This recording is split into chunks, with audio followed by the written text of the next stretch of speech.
Hi, everybody, and welcome to the latest tactical analysis by me, Gully, on the Wolves Fancast YouTube channel. It's taken a few days for me to get my head around it, but I'm finally able to deliver some form of analysis on the heavy defeat to Leeds 4-2. It ended up being what was frankly, a bit of a mental game of football, really. And it's difficult to really kind of dig out what the overall issue was. And my ultimate conclusion is that in both penalty areas, we just let ourselves down overall. Those who follow me on Twitter will have seen some of the commentary I've given on what happened in that game up until this point already. And really, it was the struggles came quite early on. Now, I'm going to contextualize some of our activity in the game in terms of possession of the ball, the amount of touches that we had in the penalty area, and as you can see here, a hell of a lot of activity. Leeds are not a team that will stop you from getting into their defensive third on a regular basis. They are prone to giving up space in dangerous areas of the pitch. They're not a team that I think are used to sitting on a lead and trying to protect it. And as a result, we had plenty of the play, we had plenty of territory, and plenty of shots, plenty of situations where we could have made more of them. So really, it all comes down to kind of that decision making and composure in and around the penalty area. And you can see here, every single time that we've had a situation where we are getting plenty of touches around in the attacking penalty area, we're not doing well. Those 5 fixtures are the top 5 in terms of number of touches in the attacking penalty area for us this season. And of those games, we've only scored 2 goals. West Ham away, that is, just to clarify that. Of the 2 Bournemouth fixtures, we didn't manage to get on the score sheet. Against Leicester, we didn't manage to get on the score sheet. We're on the wrong end of 4-0.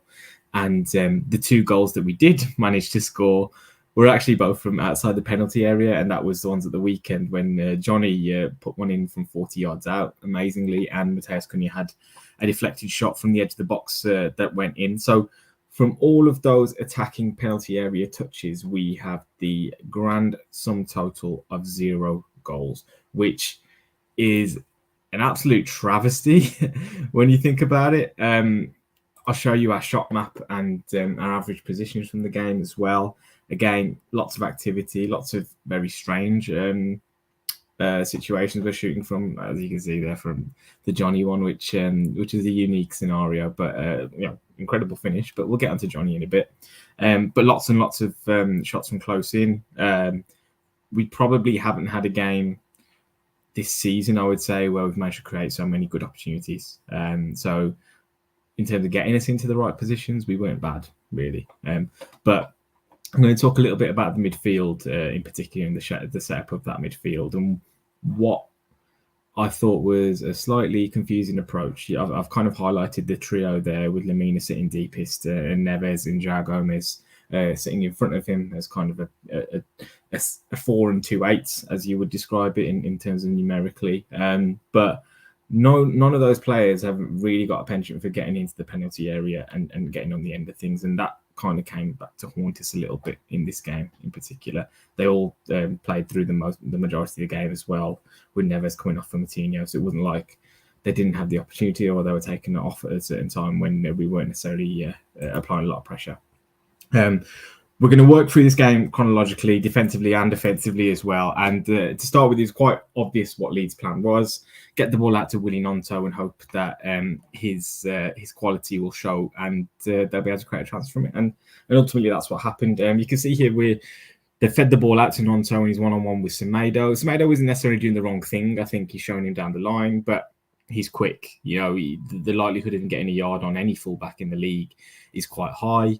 And you can see our midfield kind of falling back and tracking runners into the penalty area. I think Javi Gracia actually spoke about the fact that the idea would have been to get a goal early and then look to defend that lead, knowing that we have plenty of trouble scoring goals. I mean, ultimately, he was vindicated with that decision.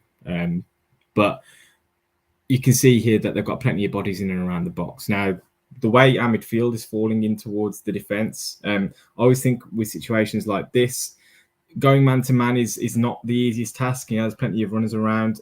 So really, if you see your centre halves kind of drop closer towards the penalty area, allow them to block that channel if the ball comes across the face of the goal. And then your next line of defence basically sits a few yards in front. I wouldn't necessarily say you need to go in and track men deep. You know, you can actually end up causing confusion as a result of that. But I've put in those kind of two lines, which is where I would say that defensive line and that midfield line should be sitting to kind of cover off any runners and anybody looking to pick up a chance. If we don't drop in so deep, I think that cutback gets cut out quite comfortably. Interestingly, though, going back to the first screenshot, Johnny's actually a little bit tighter to Jack Harrison in the first instance than he is at the point at which Harrison scores. So he's not read the situation properly by allowing the defenders that are sitting deepest to go and cover those areas and actually just stick to his man. So, yeah, frustrating situation. Johnny didn't have a good time of it, despite his goal at the weekend, as we know. Moving on to attacking play.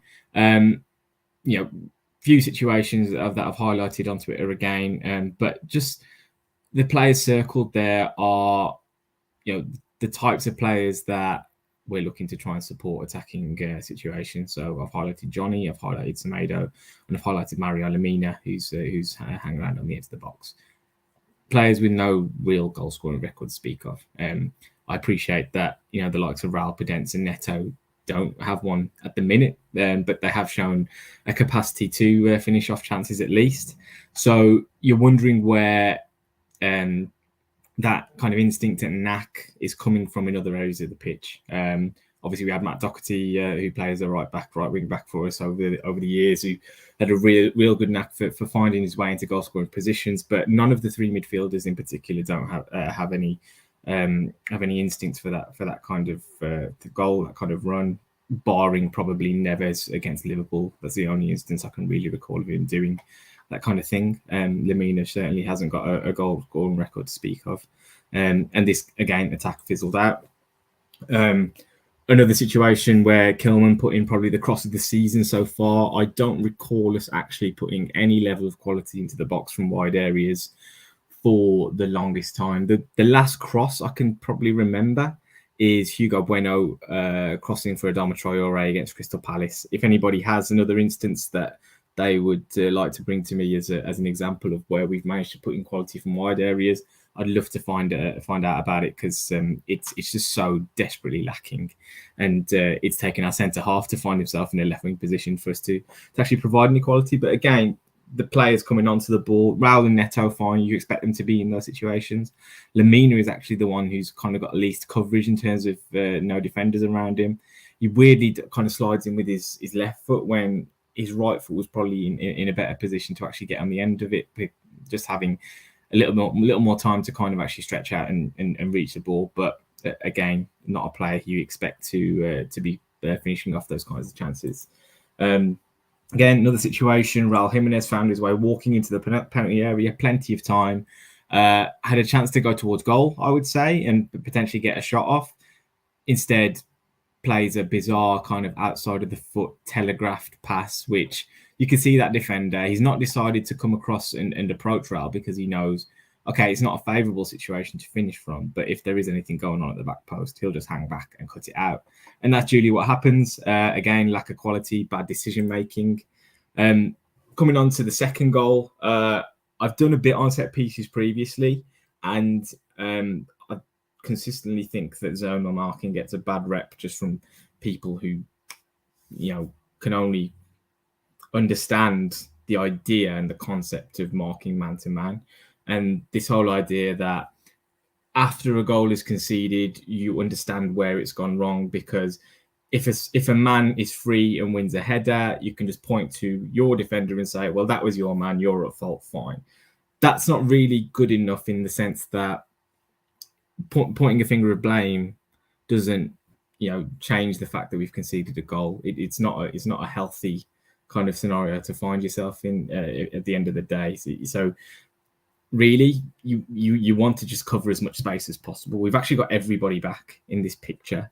Daniel Podence is obviously hanging out for a short corner, but considering we have that many players in the box, there's a lot of space available to attackers to kind of find space and get their head on something. It's a good delivery, to be fair.